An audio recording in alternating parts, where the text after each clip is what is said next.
Hi guys, for this video, review ulit tayo para sa mga magte-take ng REE board exam o Registered Electrical Engineer Board Examination. So meron tayo ditong past REE board exam question. Basahin natin. This is regarding generator. Uh, a 12 kVA load A operating at 0.7 power factor lagging and a 10 kVA load B operating at 0.8 power factor lagging are connected in parallel and supplied by 440 volts 60 Hz generator. So determine the system power factor. So ang tinatanong dito ay yung power factor ng magkakonect ng load A and load B. So pag ganyan, kailangan nyo lang kunin ang complex power ng load A and load B, and then i-add nyo siya para makuha nyo yung combination or yung system complex power and power factor. So paano natin gagawin yon? Kailangan mas madali, napakadali lang ito. So pinakamadaling approach dito, kunin nyo yung complex power in polar form. Ano ba yung polar form? Again, polar form is yung magnitude and then angle theta. So, yan yun. So, pag sinabi naman rectangular form, this is real plus J imaginary. Okay? So, ito yung rectangular form. Ito yung complex form. Polar form. So, para makakuha natin polar form nila, kailangan natin makuha yung theta or yung angle. So, sa load A, 0.7 power factor. Okay? So, kung matatanda natin, power factor is equal to cosine theta. So, meaning theta is equal to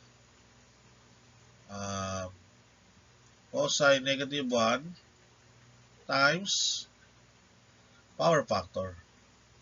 So, ganyan lang kadali. So, theta 1 natin is equal to cosine negative 1 0.7. Okay? So, theta 2 naman natin is equal to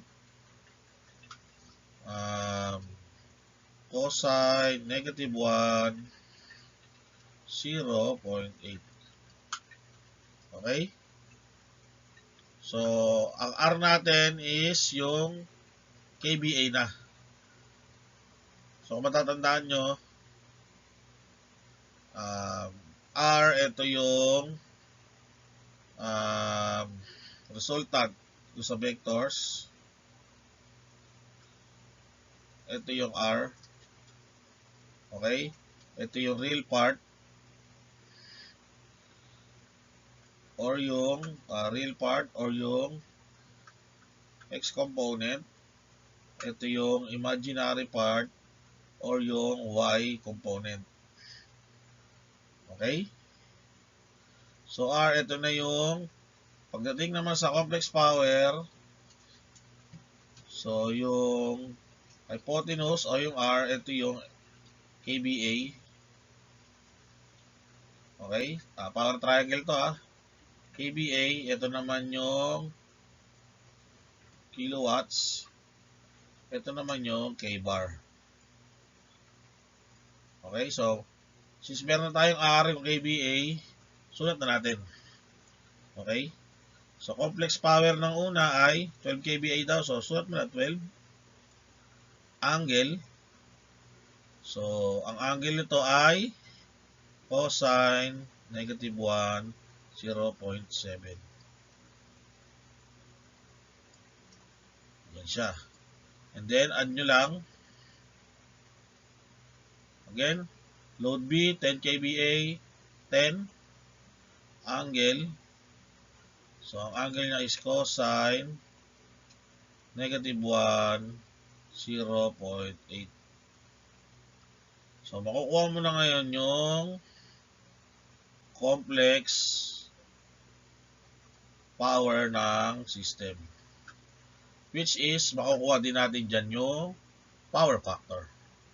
Okay, so, ano sagot dito? Enter natin sa calculator. 12 angle cosine 0.7 plus 10 angle cosine 0.8 is equal to, so polar form din natin. So meron tayong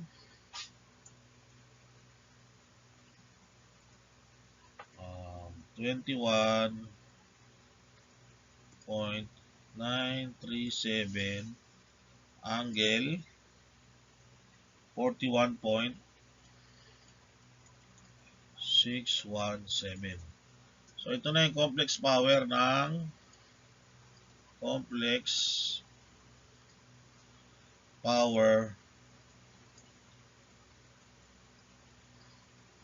in polar form. So again, ano formula ng power factor? Simply cosine theta. So cosine 41.617 is equal to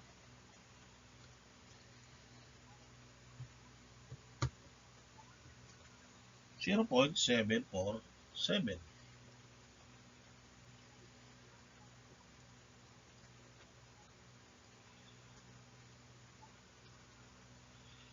So nakuha natin si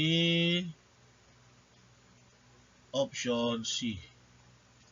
So kung gusto nyo naman, pwede rin natin solve muna si cosine negative 1, 0.7. So that will be 45.57. So 45.57.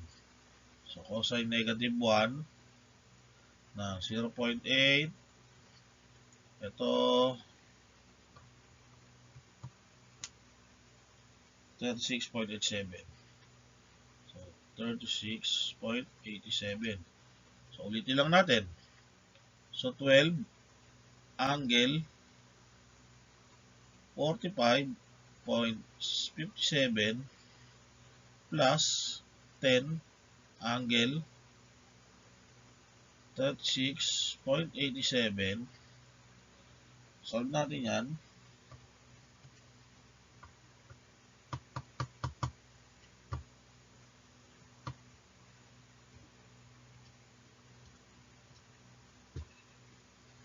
So, polar form niya is 21.